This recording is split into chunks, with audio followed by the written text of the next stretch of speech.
Delphine Tokoloba, chers internautes, bonjour. Tokiti lelo na Wileri, pour na kosola na population na likambo etali retard ya gouvernement ya Sama Lukonde, pe likambo ya Caleb Moutonde o azali recherché par la justice. Sans plus tarder, Tolanda. Mbote ndeko.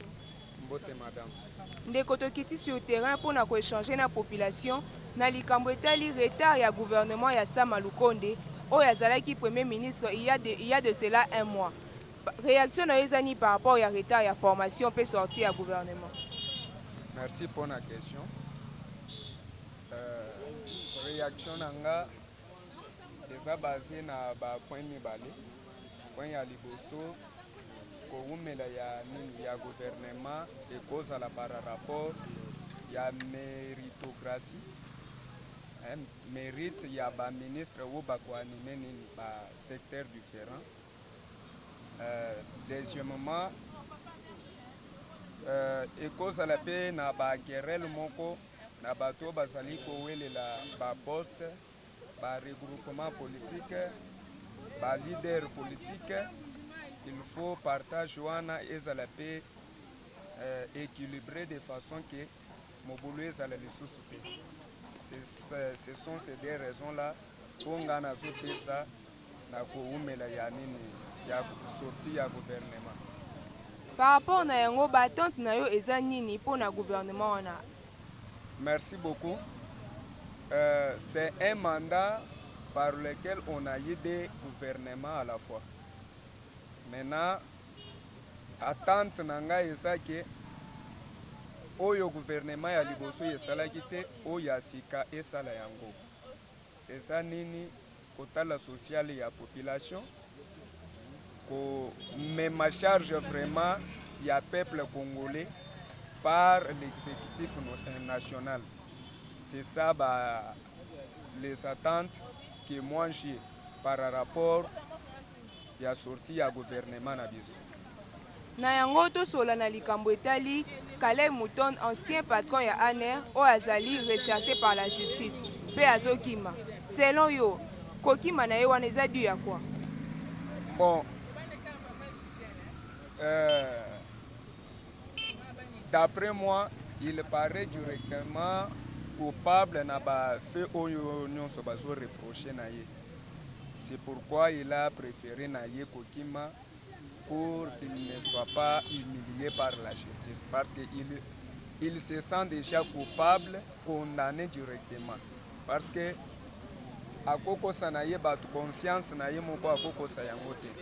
Par rapport ya conscience na ye a trouvé que non, ce qui n'a ke kuna na place na ngai kozala na makala. C'est pourquoi a préféré na ye kokima. Mais bakozwa ye kaka parce que bakimaka justice te.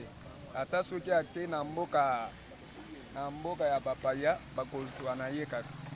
Roger Lumbala lelo aza wapi? Bakangaki ye na France. Ata soki ake na États-Unis, lokola justice a lancé déjà message ya que non, place bako retrouver ye, ba saisir ye. Bako saisir ye kaka. Le mien à faire à se présenter kaka na justice. S'il est innocent, il sera acquitté. S'il n'est pas innocent, à subir ka peine par rapport à Bamabe Oye à Salaki. C'est ça la réaction. Et tant que moi na mboka, liloba na ezani par rapport à politique ya mboka na biso. Merci beaucoup. Je suis un Congolais. Je suis fier d'être Congolais. Mais nazo senga na ba Congolais. Bazala na patience. Pour le moment, il y a une agitation moko par rapport à l'élection. Nous sommes en 2021. Les élections, c'est en 2023. Maintenant, agitation wana ezoya na ndenge nini. Eza juste distraction. Eza juste distraction. Président alobi ako respecter na ye constitution. Totalela ye nanu. Soki a respecté te ka biso mutu tovotaki ye wana. Tokomatela ye na nzela. Tokiti na nzela tosali ba marche et puis to sanctionner ye. Maintenant to pesa bango nanu chance na ba ane o etikali po ba sala nanu basali nanu te. babanda ekolela et FCC cash. Aujourd'hui, eza question ya FCC cash te union sacrée. Totalela nanu union sacrée soki akomema biso wapi. Soki asali eloko moko te. Tokosala kaka po asala ba élection po tobengana ye. Aza éternel te. Merci beaucoup. Bonjour Ndeko. Bonjour maman Nangaye.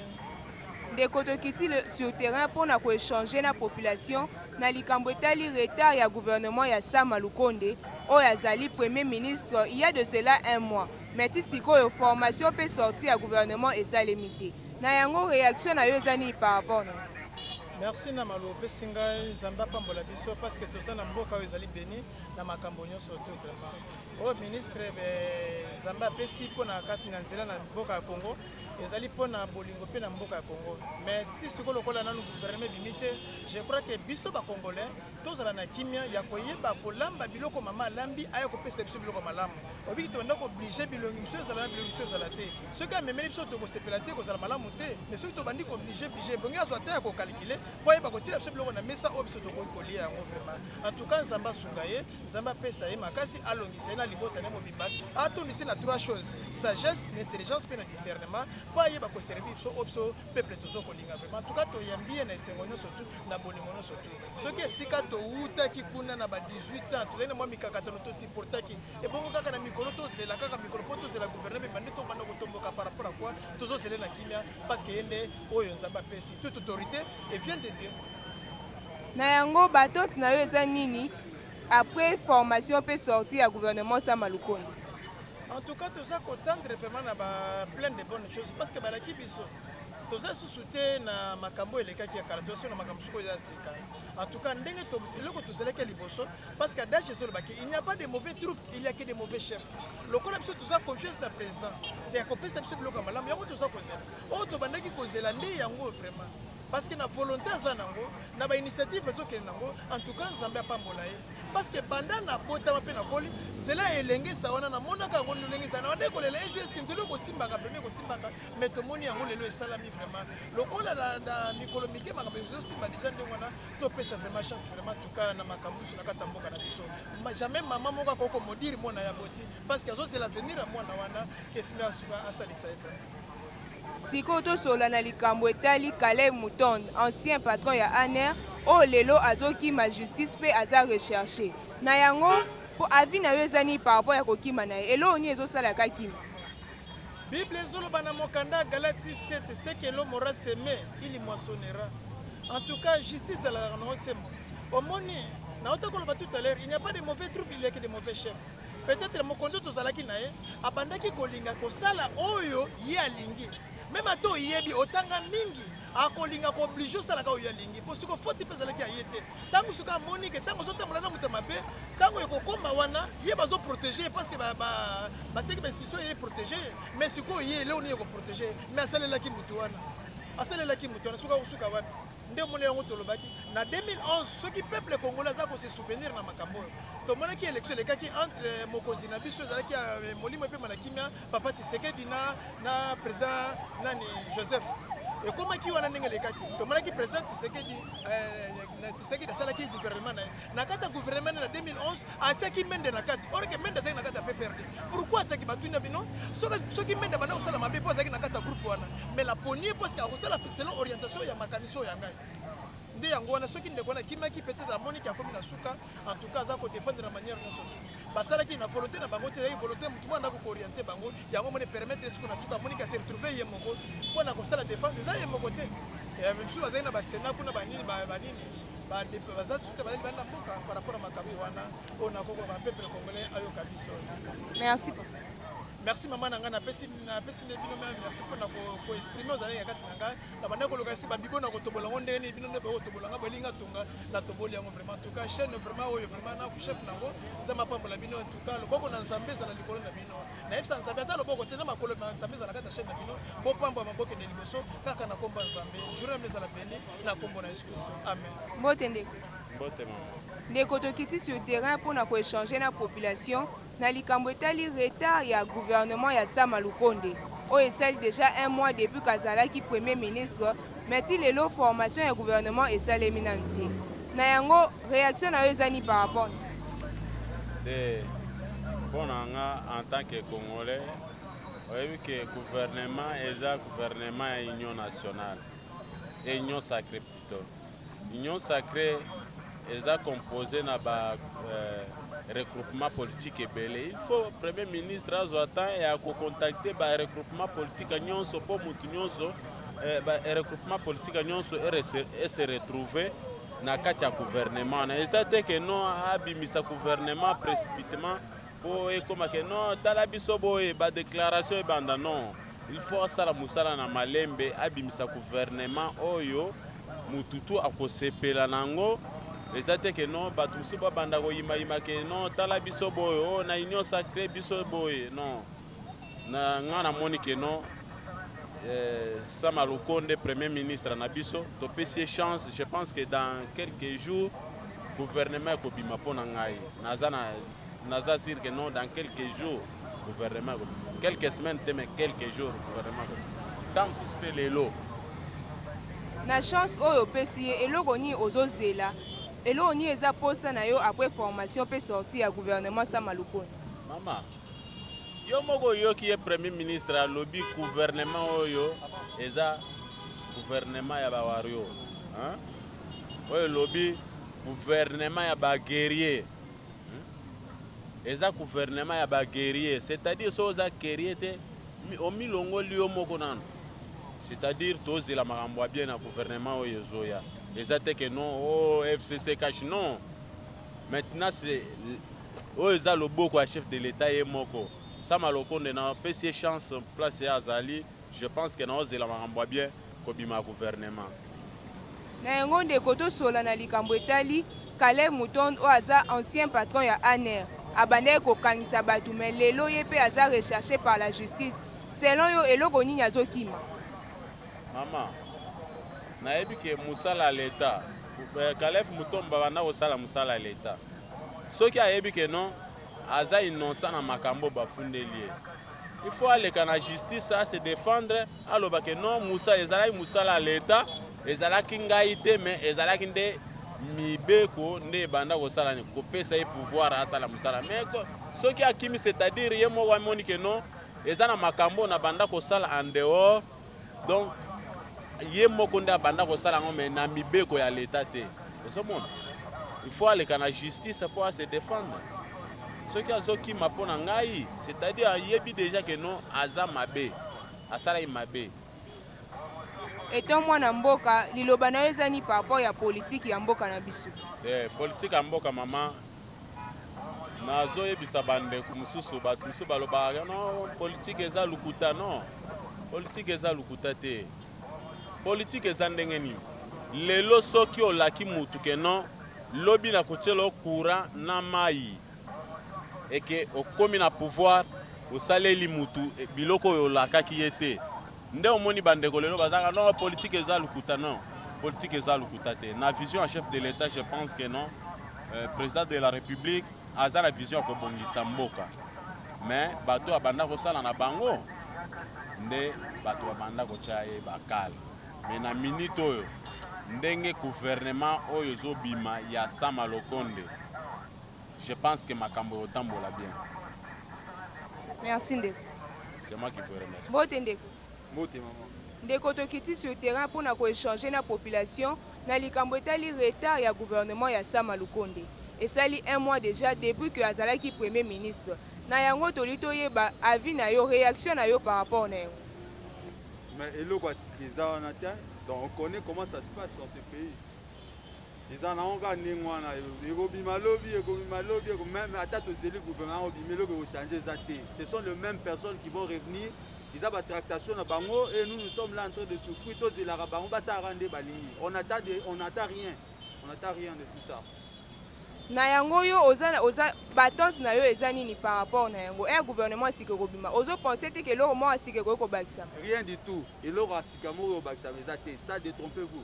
Il y a toujours les détournements qui vont continuer, salité va continuer, nzala va continuer, makamutu ya mabe ezali wana, ça ne va pas finir. Les gens vont continuer à mourir à l'est. Donc biso toza en posana nous gouvernement sur voyage balinga sala un plus au biso de lingi. D'abord ils doivent arranger d'abord beaucoup de routes ici. Si toi Kinshasa ici, on n'a pas de routes. Vous envoyez des véhicules par-ci, par-là. Est-ce que nous, on a besoin de véhicules? Des véhicules sans route, ça vaut à quoi? Et puis, l'Est, tous les jours, pourquoi les gens meurent? Gouvernement, ministre de la Défense, armée, qu'est-ce qu'ils font? Nous, on n'attend rien du tout. Ces histoires-là doivent changer. Si ça ne change pas, c'est que ils ont routine. Ça va tout le monde continuer à faire les mbongo, Nengo ndeko tomeka mpe kosola na likambo etali Caleb Mouton, ancien patron ya ANER, oyo abande kokangisa bato, mais lelo ye pe aza recherche pe azokima. Selon yo eloko nini ezokimisa ye? Maman, Caleb Mouton, nous on n'a pas tozawana makambo Caleb Mouton. C'est pas la priorité dans ce pays. Quand on parle des peuples d'abord et le président est là, il doit agir, il doit faire des choses au biso de Romonango. Nous on n'a pas besoin de justice. Kokanga kanga batu, tout ça et tout ça, ça c'est quoi ça? Ça nous rapporte quoi? Biso ba population, ba kanga batu, les règlements de comptes makamuna bango, ça nous concerne à quoi? Caleb ba kanga lelo ba kanga te biso de revivre, biso à quoi ça nous sert nous? Rien du tout. Caleb ba kanga te, ce sont des histoires bazo ça ba doit makelel depuis longtemps là. Pourquoi ils ont arrêté tout le monde? Pourquoi ils arrêtent pas Caleb? Caleb n'est pas Dieu, pourquoi il les arrête pas? Il fait la publicité, oh mandat de recherche, tout ça, pourquoi il n'arrête pas? Ce sont les magouilles qu'ils arrêtent de nous distraire. C'est sérieux, c'est que nous attendons.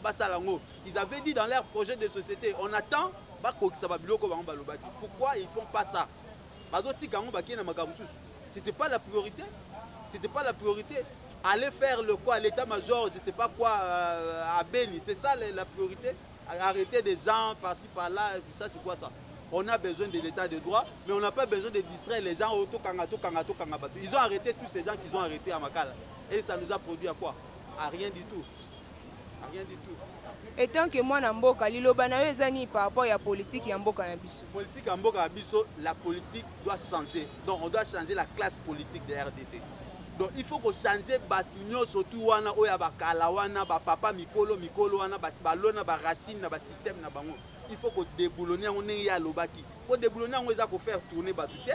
C'est pas prendre les Steve Mbika et Kozo Isabango Kuna, c'est pas les gens qui étaient là et là-bas Ozo Isabango Kuna et tout autour de toi. Moi j'ai suivi le président de la République. À Lobaki, son prédécesseur avait raison. Parce qu'il avait dit qu'il n'avait pas 15 personnes autour de lui. Et lui, il a dit que le prédécesseur avait raison parce que lui aussi, il n'a pas une équipe autour de lui. Donc le président de la République, ce n'est pas seulement lui, c'est les gens aussi qui sont autour de lui. Donc Batou Baza Pembe, ce sont les mêmes personnes qui ont nuit à Kabila et ils vont continuer à les nuire. Et si lui-même ne comprend pas ça, qu'il faut changer tout, et ça va continuer comme ça. Ça va continuer comme ça. Ok, merci Ndeko. Merci maman. Bon Ndeko. Ndeko tokiti sur le terrain pour la consoler la population. Na likambo etali retard ya gouvernement ya Sama Lukonde. Depuis un mois déjà, o azalaki premier ministre, mais ti lelo tozomona gouvernement ezosalema te. Réaction na yo ezani neto ke mwana mboka.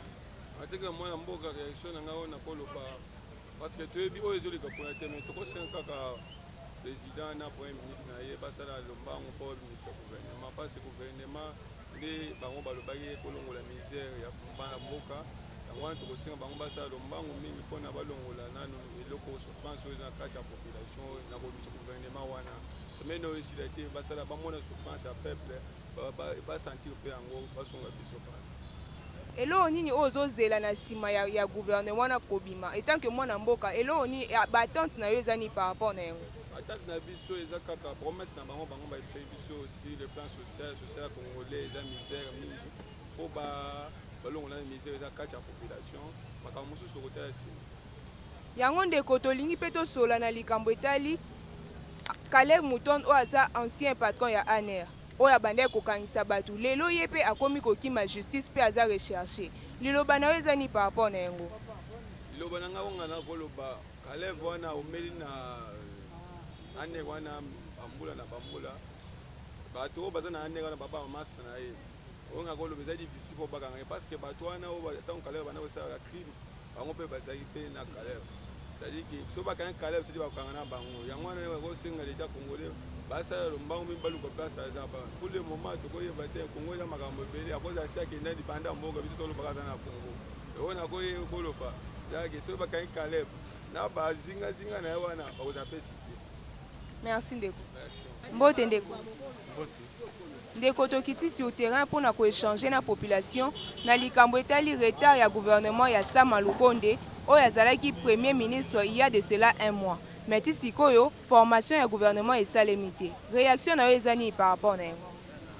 Bon, par rapport na nga d'abord nazosenga nano gouvernement na premier ministre Sama Lukonde le gouvernement travaille ça abimisango au plus vite que possible parce que nous s'entendait peut-être aujourd'hui les 15 ndenge primature bafongoli lelo section bafongola pena makambo ya gouvernement, mais on n'a pas vu ça. Donc en fait nous demandons seulement qu'il babimisa gouvernement pour que toyeba comment makambo sotamona parce que le Congo est en chaos vraiment jusque là.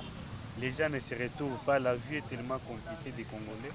Nous demandons ça un peu, que ça soit un peu plus vite que possible. Avec les gens intègres quand même. Les gens, bateau, bazar, na posa, na bolingo, Congo, yamboka na bango, et non que les gens qui ont déjà travaillé, ça fait longtemps, au bazar, na intérêt personnel, non, non, c'est un peu ça. Na yo ki olobi likambo ya difficulté, il y a beaucoup de difficultés. Na yango batante na yo eza nini après formation ya gouvernement? Bon, batante nanga, j'espère qu'il y a beaucoup de choses qu'il faut résoudre.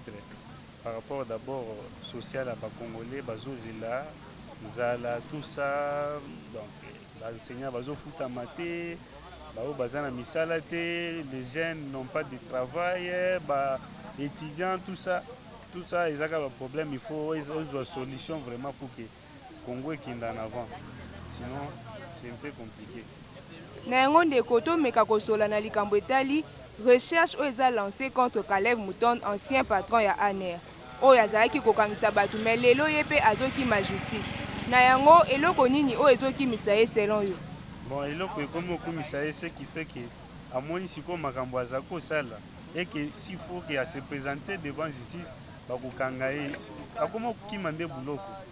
Mais tosenga kaka azonga ya buloko parce que quand il faisait il voyait comme si c'était bien tuer les gens, faire n'importe quoi là. Mais sinon, aya ko répondre kaka na ba makambo nyonso aza kosala. Si azana tort, on va le libérer et il sera libre.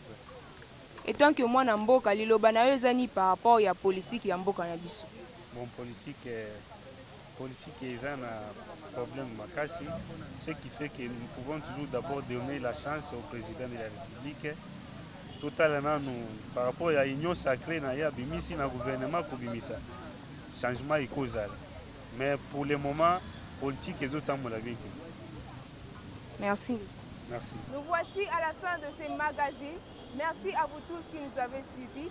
Merci également à Gaël Homofortis pour les images. Retrouvons-nous prochainement. Au revoir.